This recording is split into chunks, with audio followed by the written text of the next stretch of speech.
사도 바울은 자신 안에 죄가 거한다 하고 고백을 했습니다. 그래서 이 사망의 몸에서 이 자신을 건져낼 분은 예수 그리스도라고 선언했습니다. 그렇습니다. 예수님이 우리를 죄와 사망에서 구원하십니다. 이래서 바울이 이 진리를 찬양하는 거예요. 그러므로 이제 그리스도 예수 안에 있는 자에게는 결코 정죄함이 없나니 하고 공포합니다. 이런 무죄 판결, 죄가 없다라고 하는 무죄 판결은 모든 사람이 받는 것이 아니라 예수 그리스도 안에 있는 사람들, 예수를 믿는 사람들이 받는 겁니다. 예수를 믿으면 의롭다고 인정을 받기 때문입니다. 예수님의 보혈이 우리의 죄를 씻어줍니다. 죄인이 예수를 믿어 의롭게 됩니다. 이래서 예수를 믿는 자들, 예수 안에 있는 자들이 정죄를 받지 않습니다. 해방을 누립니다. 사도 바울이 왜 그런지를 이렇게 설명합니다. 이는 그리스도 예수 안에 있는 생명의 성령의 법이 죄와 사망의 법에서 너를 해방하였음이라. 성령께서 역사하십니다. 성령께서 믿는 자들에게 이 죄와 사망에서 자유를 줍니다. 마치 일제의 지배에서 벗어나 해방되는 것처럼 예수를 믿으면 이 사망에서 벗어납니다. 이래서 로마서 8장을 읽으면은 좀 마음이 뻥 뚫리는 기쁨이 있습니다. 로마서 장들 가운데 가장 힘이 있고 기쁨이 있는 장입니다. 영원한 사망이 우리를 얽어매지 못합니다. 죄가 우리를 포로로 사로잡지 못합니다. 사도 바울은 믿는 자들에게 최후 승리를 선언하고 있습니다. 성령께서 주시는 생명이 죄의 결과인 사망을 이깁니다. 예수를 믿는 사람들도 다 죽습니다. 그러나 마지막 날에 예수께서 다시 이 땅에 오실 때 성령께서 죽은 자들을 다시 살려주십니다. 어떻게 이런 일이 가능할 수 있느냐 하고 질문이 나오는데 바울은 예수님 때문에 가능하다고 말합니다. 그러면서 이 율법을 예수님과 비교를 해요. 율법이 육신으로 말미암아 연약하여 할 수 없는 그것을 하나님은 하시나니 곧 죄로 말미암아 자기 아들을 죄 있는 육신의 모양으로 보내어 육신의 죄를 정하사 하고 설명을 해줍니다. 율법은 우리의 육신 때문에 우리를 해방해 줄 수 없습니다. 율법은 선하고 의롭고 거룩하지만 능력을 주지 않습니다. 율법은 육신의 죄와 정욕을 이기지 못합니다. 육신의 죄와 정욕이 강하기 때문입니다. 그러나 하나님은 이런 이 죄와 정욕에 있는 사람들을 구원하십니다. 그 구원 방법이 하나밖에 없는 아들을 인간의 몸으로 이 땅에 보내주신 겁니다. 이래서 율법과 예수님을 대조하고 있는 거예요. 율법이 할 수 없는 일을 예수님이 하신다는 겁니다. 예수님이 인간의 몸을 입고 이 땅에 오셔서 십자가에서 죽었습니다. 인류의 죄를 위하여 죽은 겁니다. 인간이 받아야 할 저주와 재앙을 대신 받았습니다. 예수님이 십자가에서 죽으심으로 믿는 자들의 죄를 용서해 주십니다. 우리가 받아야 할 형벌, 죽음을 예수님이 대신 받은 겁니다. 이래서 우리가 영원한 사망을 받지 않습니다. 둘째 사망이라고 하죠. 둘째 사망을 받지 않는 겁니다. 여기서 한 걸음 더 나아갑니다. 우리가 예수를 믿으면 하나님께서 성령을 주십니다. 이 성령께서 믿는 자에게 오셔서 생명을 주시고 죄와 사망을 이기게 합니다. 성령께서 생명을 주시는 거예요. 성령께서 능력을 주십니다. 예수를 믿으면 성령이 오시는데 여기서부터 이제 갈라지기를 시작을 해요. 육체를 따라 살 것인지 아니면 성령을 따라 살 것인지 하는 것입니다. 예수를 믿지 않는 사람들은 당연히 육신을 따라 죄 가운데 살아갑니다. 말할 필요가 없습니다. 그런데 예수를 믿어도 이 성령을 따라가지 않고 육신을 따라가는 사람들이 있습니다. 여기서 이제 문제가 발생하는 겁니다. 예수를 믿지 않으면 성령께서 임하시지 않습니다. 당연히 갈등과 충돌이 일어나지 않습니다. 그러나 성령이 임한 사람들은 이제 갈등과 충돌이 일어납니다. 예수를 믿어도 아직 죄의 오염이 남아 있습니다. 죄가 육체 안에 거합니다. 죄가 육체의 정욕을 자극해서 포로로 잡아가려고 합니다. 그러나 성령께서 이것을 충동하셔서 방어하게 합니다. 육신과 성령이 서로 싸웁니다. 지금 우크라이나와 러시아가 전쟁하고 있습니다. 양측이 물러날 기미를 보이지 않습니다. 이렇게 대립하고 충돌이 일어납니다. 오늘 말씀에서 바울은 예수를 믿는 사람들에게 일어나는 충돌을 설명해 줍니다. 두 세력이 절대 물러날 기미를 보이지 않습니다. 육신과 영이 서로 충돌하고 있습니다. 예수를 믿어도 아직 육신 안에 머물러 있는 사람들이 있습니다. 육신을 따라갑니다. 이 육신의 일이 무엇인지 갈라디아서에서 바울이 설명을 하고 있습니다. 육체의 일은 분명하니 곧 음행과 더러운 것과 호색과 우상 숭배와 주술과 원수 맺는 것과 분쟁과 시기와 분냄과 당짓는 것과 분열함과 이단과 투기와 술 취함과 방탕함과 또 그와 같은 것들이라 하고 설명을 합니다. 이 육신의 이 일에서 이 성적인 더러움들, 음란이 먼저 나옵니다. 육체를 따라가면 이런 일을 즐깁니다. 그래서 이상한 동영상을 감상하면서 즐거워합니다. 또 우상을 섬기며 점을 보는 것을 좋아합니다. 미신을 따라갑니다. 그래서 이 부적을 또 몸에 지니고 다니는 사람들이 있어요. 그리고 또 보면은 싸우고 시기하고 분쟁합니다. 파당을 지어서 서로 대립합니다. 그리고 또 술 마시고 취해서 방탕한 짓을 합니다. 이런 일을 아주 즐거워합니다. 우리 사회에서 흔히 볼 수 있는 일들입니다. 이것을 육신의 일이라고 설명을 합니다. 그런데 예수를 믿어도 이렇게 육신을 따라가는 사람들이 있어요. 이 예수를 믿는다고 하지만 엉뚱한 행동을 합니다. 육신 가운데 있는 사람들이에요. 육신을 따라가는 사람들입니다. 이래서 기독교인들이 이상한 짓을 해서 욕을 먹습니다. 죄와 싸우다가 죄에게 지는 겁니다. 육신의 정욕에 사로잡혀서 끌려가는 겁니다. 그런데 이제 문제는 이런 행동을 한두 번 하고 그치면 괜찮은데 그치는 것이 아니라 계속 이런 육신의 일들을 즐기는 사람들이 있습니다. 반복적인 행동을 저지르는 사람들입니다. 바울은 이렇게 육신을 따라 살아가는 사람들, 반복적으로 죄악을 즐기는 사람들은 하나님의 나라를 유업으로 받지 못한다 하고 선언합니다. 하나님의 나라에 들어갈 수 없다는 겁니다. 그렇다면은 이제 성령을 따라가는 사람들에게는 어떤 행동이 나오느냐 하는 겁니다. 오직 성령의 열매는 사랑과 희락과 화평과 오래 참음과 자비와 양성과 충성과 온유와 절제니 하고 말합니다. 아까 이 육신의 일과는 완전히 다릅니다. 가장 먼저 사랑을 얘기를 하는데 이거는 이제 하나님을 사랑하고 이웃을 사랑하는 겁니다. 가장 힘든 일이죠.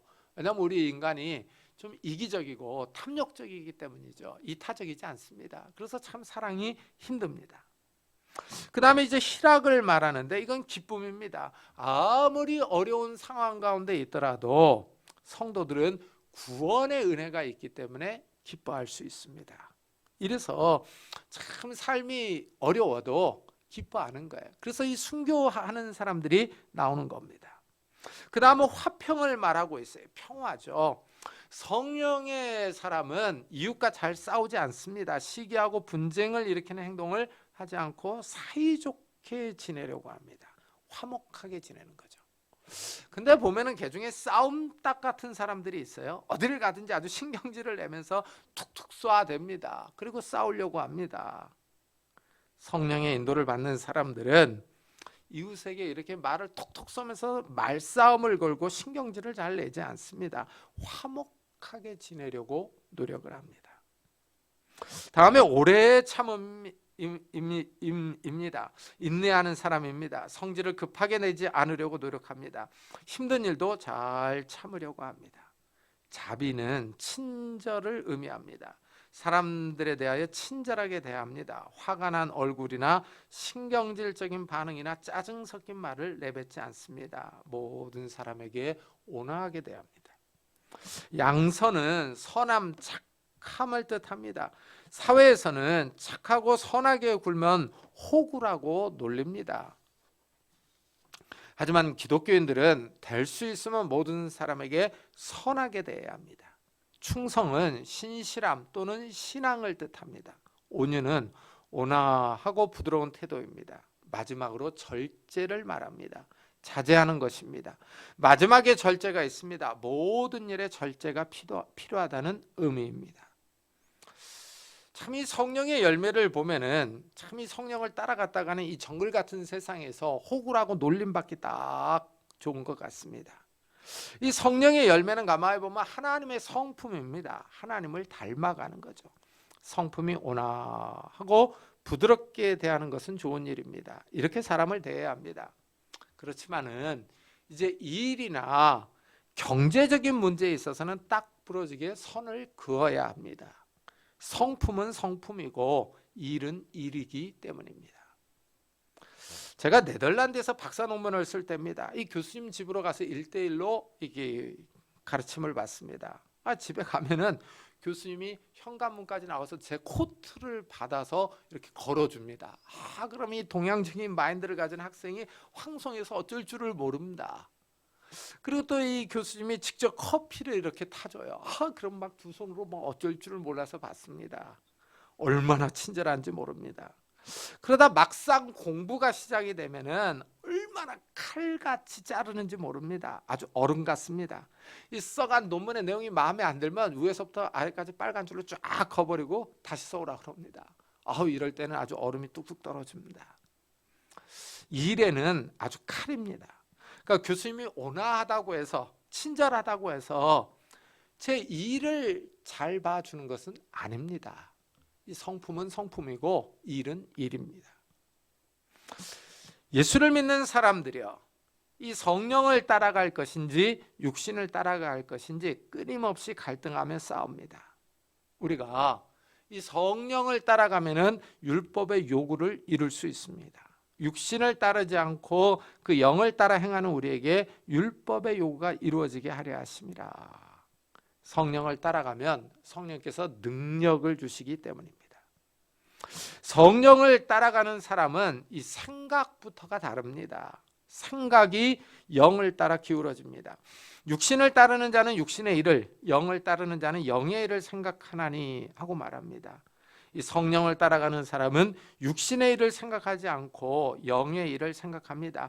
땅의 것을 추구하지 않고 하늘의 것을 추구합니다.